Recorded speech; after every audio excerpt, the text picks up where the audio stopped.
لږ صبر لږ یو منټ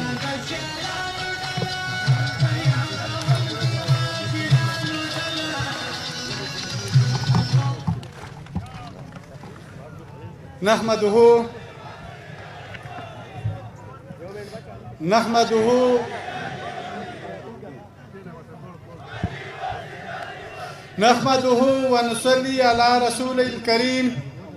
بسم الله الرحمن الرحیم. زه په سټیج باندې ناست مشران خصوصا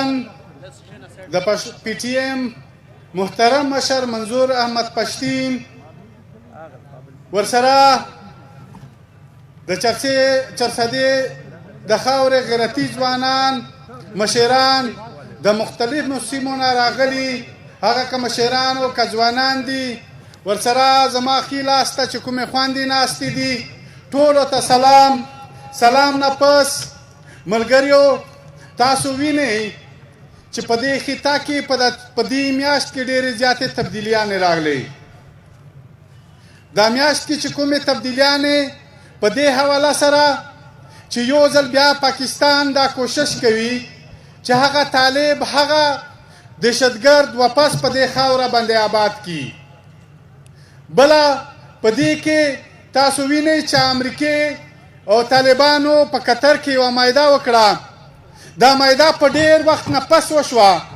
هغه وخت نه پس وشوه چې 79 نه پس چې امریکا په افغانستان کې مداخلت شروع کړ. بیا د 88 پره چې کوم د روس او د امریکې په افغانستان کې د پاکستان په ملاتړ باندې په افغانستان کې جنگ و. هغې نه پس بیا 96 پره چې کوم د طالبانو او د 96 نه پس 93 پورې هغې بیا هغې نه پس د مجاهدینو جنگ و. هغې نه پس بیا د طالبانو بیا 9/11 نه پس چې کوم په افغانستان کې امریکا راغله نو امریکې دا وویل چې زه دلته د دهشتګردۍ د ختمېدو دپاره راغلی یم. خو دهشتګردي سیوا شوله زیاته شوله ختمه نه شوله. اوس طالبان وایي چې موږ بارې مونده که امریکانیان مو د افغانستان وشړل. امریکانیان وایي چې موږ په دې خاوره باندې امن راوسته او طالبان مو دغشي ته راضي کړل چې دې د امن معاهده وکړي. ملګریو دا ډېرې اهم خبرې دي. امریکا وایي چې ما هم مقاصد پوره کړل. طالبان هم وایي چې موږ مقاصد پوره شول. طالبان خو جهاد باندې یقین ساتي دی وایي چې موږ جهاد کوو. هغه سرحدات نه مني. په افغانستان کې خو د خپل کار سرته ورسوه. هغې نه پس په دغه کار اوس بل کوم طرف ته ځي. په جنوبي اضلاع باندې د په افغانستان کې وقتاً په وقتاً مداخلت وکړه د دواړه وزیرستان نه. ملګریو په وزیرستان باندې افغانستان که د امریکې په شکل کې و که د روس په شکل کې و که هر شکل کې و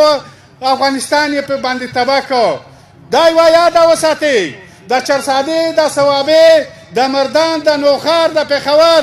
دغه د طالبانو هغه د دهشتګردو هغه ټیکونه نه دي لیدلي خو موږ ته پته لګي اوس دلته دفترونه راغلي دي. د دهشتګردو د طالبانو دلته دفترونه راغلي دي. هغه زمونږ د وطن خلک چې هلته کورونه برباد کړل د پاکستان د فوج ملګرتیا یې وکړه. د ورځې به په یو بل پسې ګرځېدل او د شپې به یې ګډې منصوبې وې. اوس ځکه چې په پاکستان باندې څوک هم مین شوي دي پاکستان هغه ته سزا ورکړې ده. زمونږ په سابقه قبایل ډېر پې مین وو خو هغې ته سزا ورکړه. ملګریو تاسو ولیدله. اوس د چرسادې د نوخار دا به وینئ تاسو اوس دې ته سزا ورکوي. ملګریو لکه مونږ یې چې اوده لاندې کړلو داسې به دغه د پېښور ویلي چې ورته وایي دغه به دغه اوده لاندې کوي او دلته به خپلې منصوبې جوړوي. ملګریو تاسو ته پته شته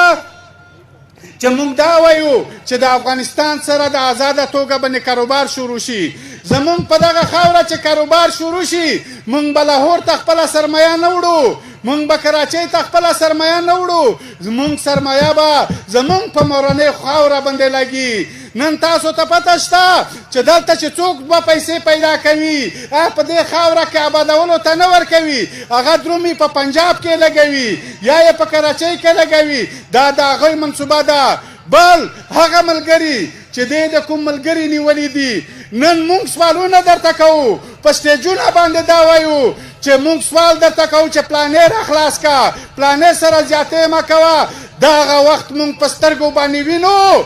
چې یوه ورځ به ته زموږ په قید کې وې بیا به داسې سوالونه کوې او ته به بیا داسې سوالونه کوې او منتونه به کوې نن لکه حنیف پشتین چې په جیل کې دی ملا بهرام دی قیوم اچکزی دی علمگیر دی نور کسان په جیل کې دي ولا موږ به د ستا بچیان په جیل کې نه ساتو جرنیله کرنیله تا به بذات خود په جیل کې ساتو ملګریو بله خبره دا ده چې امریکې خو دلته خپل مقاصد پوره کړل هغه وایي چې موږ خپل مقاصد پوره کړل امریکا د وضاحت وکړي نور په دې خاوره کې دهشتګردي چا سپورټ کړې ده د دهشتګرد حمایت چا کړی دی دهشتګرد چا ساتلی دي ته اوس په افغانستان خو دې تالا که پښتانه دې تالا کړل چې تر څو پورې د دهشتګردۍ اډې جي ایچ کیو اسلام آباد پنډۍ لاهور تباه نه کړې په ولاکه دلته دې بیا پرېږدم ملګري تاسو ته هم پته شته چې نن بیا ډېر د پښتنو سره مخته به پښتانه کوم پښتانه تنګول هغه پښتانه چې د ملا او طالب په شکل کې وو هغه پښتانه چې کاروباري شکل کې وو هغه به تنګول هغه پښتانه چې کوم با سرمایه وړله په پنجاب کې لګوله هغه پښتانه به تنګول هغه پښتانو نه خو اوس پی ټي ایم راوایسته دغه تعلیم یافته ځوانانو راوایسته اوس تاسو ته پته شته چې کوم په سکالرشپ باندې پښتانه او بلوچ تللي دي اته دېردو په کلاسونو کې ورته وایي چې دا په خیرات باندې راغلي دي دا په خیرات باندې تعلیم کوي په ولا تر هغه پرې چې ته خو دې ته خیراتي وایې ته دا وایې ته د ما په وسایل دې لوټ کړي دي زما اوبه دې وړې دي زما بجلي دې وړې ده زما تمباکو دې وړې دي زما کرومایډ دې وړې دي زما د کارک او د سوی ګیس دې وړې دی په ولا قسم په خدای چې ستا کور که زه پرېږدم هغه به د پښتنو په نامه باندې ولا چکو په دې وجه باندې چې تاسو وګورئ نن تاسو وایئ تاسو نن بلډینګونه جوړ کړي دي تاسو نن پلازې جوړې کړي دي ملګرو تاسو ته پته شته چې دا د دې ولس په وینو باندې دي زه نورې خبرې نه کوم